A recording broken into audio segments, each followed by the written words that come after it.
Before I get started, there's a link in the description below to sign up for PrizePicks. Promo code TUFF. Link is in the description. Discord link in the description. Patreon link in the description. I post all the plays I'm making on PrizePicks in that link. Again, I do want to apologize for last video with no sound. Not really sure what happened. I uploaded the video, and then I was away from my computer, so I didn't really have a chance to re-record or change anything with it, so I do apologize. Yeah, we got two plays here that I'm targeting for Monday, April 17th. PrizePicks NBA slate. Two games here on this slate. Brooklyn, Philly, Golden State, Sac. Yeah, let's not waste any time, you guys. I do want to mention I'm not a gambling expert. This is not financial advice. It's simply just plays I'm personally looking at making. Hopefully giving you guys some insight and analysis to then make your own player prop decisions. But yeah, let's get right into it. I got technically two plays from one player and then one play from another player. Again, both these games here today. Let's not waste any time. Let's go. So the first one is going to be Spencer Dinwiddie over 8 assists. I do think right off the bat, though, we get some positive regression here from Spencer Dinwiddie in this game against Philly. I think hopefully Brooklyn comes out and plays a little bit better. The books have this game, although at Philly is going to be a 10-point favorite, which shouldn't matter for Dinwiddie. He did play 36 minutes in that first game. Usually these rotations even get like tighter, right, as these games tend to kind of go on here. But I think we do get some positive regression. He had 7 assists in that game, and he had 6 assists in the first half. Only 1 assist in the second half. Not really sure what happened with Dinwiddie. Royce O'Neal played well as far as assists goes. He played 28 minutes and had 6 assists. But I do think, again, like I said, we get some positive regression here from Dinwiddie. In that game, he did make 55 passes, only 11 potential assists, which is a little bit lower kind of from what we had been seeing for Dinwiddie. Like if we go back to the regular season, we look at the last 15 games of the regular season. Dinwiddie was up at top of the league, 16.9 potential assists for Spencer Dinwiddie. He was averaging 10.9 assists per game over his last 14 games. 10.9, so almost pretty much 11 assists per game over his last 14 and 16.9 potential assists on average over his last 14. So, like I said, I think we get some positive regression here from Spencer Dinwiddie in this matchup. We take a look at the odds here. He's over 8.5 on every major sports book. Caesars, FanDuel, DraftKings, and BetMGM all have him at over 8.5. Minus 110, minus 101. So there is some slight juice on the under at 8.5 here.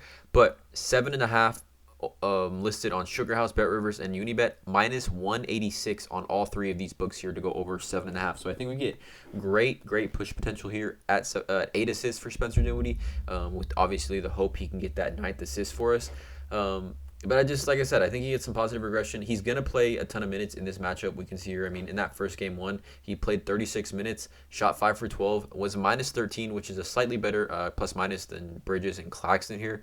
But he didn't play well. And there was, the topic of the game after the game essentially was Dinwiddie's in his lob passes. He made like 4 or 5 lob passes that just weren't converted, right? That normally I would say on average, 3 of those would be converted. So I think he definitely missed out on some assists there.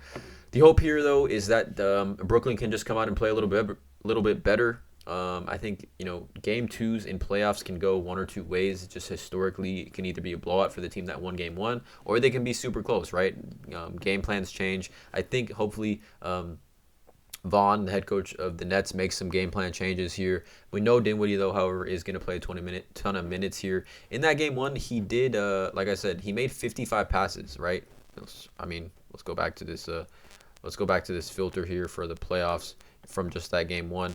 We know Dinwiddie, he did make 55 passes in that game, which was, that's a decent amount of passes, right? I'll take the positive regression here for the amount of passes he made. Only 11 potential assists. He did create 20 points off the assists he created. The adjusted is 8.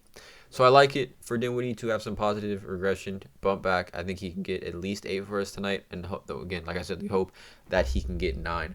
The second play is going to be obviously from the Kings Warriors game. Kings Warriors game. Yeah, sorry. And I like 2 plays here from this one. But obviously the play I'm giving for this YouTube video is going to be, I'm going to give 2.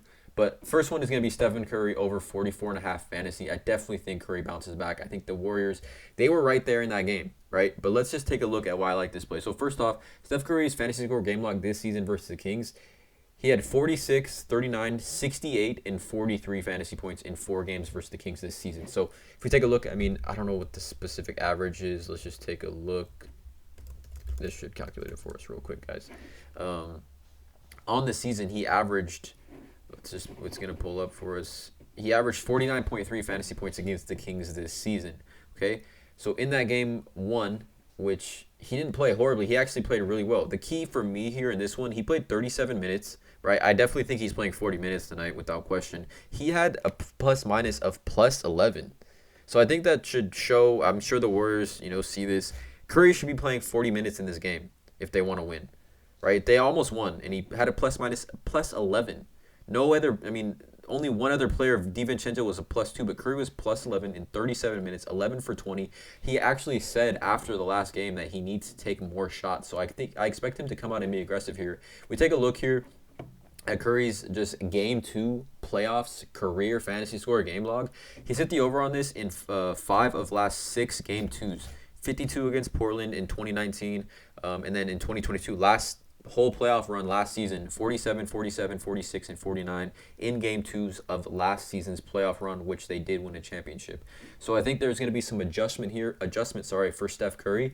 If we take a look at his fantasy score game log this season, like logging 38 plus minutes this season, 65, 62, 56, 54, 53, 51, 47. So he's hit this in 7 of 8 games this season when playing 38 plus minutes. I think we can definitely see Steph Curry play 38 plus minutes tonight, without question, in this matchup. It doesn't make sense for Steph Curry to not play 38 plus minutes. He had the plus minus of plus 11, you guys. We saw this matchup great for overs, in my opinion. They both played at the top 2 teams in pace. Obviously, both these teams are going to play at the same pace for that game 1, but 105.5. So the number 1 paced matchup here in the playoffs as far as game 1s go. This does have a extremely high over-under of 240. Now, Jordan Poole is questionable. I know he did kind of get hurt. He's going to be questionable for this game. So a rolled ankle would obviously just mean even more usage offensively for Steph Curry, right? Jordan Poole is like the backup ball handler. So Steph Curry, in my opinion, is going to have insane usage tonight in a must-win game, right? The Warriors are obviously trying to at least take advantage of some home court or get the home court advantage back in their favor here. We take a look at some odds for us. Steph Curry's to go over 41.5 is minus 123. He's juiced on the over to go over his 41.5 PRA on pretty much every sports book. Sugar House and Bet Rivers have him at 37.5 minus 250, and he's at 44.5 PRA on Unibet, which is the equivalent of his fantasy score here at 44.5. So obviously, better odds for us on the fantasy score, in my opinion here. And then we take a look at another play that I do like as well for Curry. It's going to be his over 21.5 field goal attempted. Again, I'm giving both these plays as official YouTube plays, so you can kind of pick and choose which one you like. But I like 21 field goal attempts here as an additional bonus play. This is going to be the official 2 YouTube plays here for this video, but I do like 21 field goals attempt for Curry as well. I do want to give this play to you guys. But I like this for one reason, because he did take 20 field goal attempts. He already talked about how he wanted to take more field goal attempts in this next match, in this game 2. But he only took, let's take a look at this. This is the first quarter of last game. He took 2 field goal attempts in the first quarter, 8 field goal attempts in the second quarter, 2 field goal attempts in the third quarter, and then 8 field goal attempts in the fourth quarter. So he took essentially 4 field goal attempts in quarters 1 and 3. So he took to play 10 minutes in the first, 10 minutes in the third, and he played 20 minutes. He took 4 field goal attempts. I definitely think we see some positive regression there for Steph Curry as far as the field goal attempts go as well. So these are the 3 plays here for this YouTube video today, Monday, April 17th. Let me know in the comments below how you guys feel about these. Drop a like on this video, you guys. Hit that subscribe button, and as always, let's cash.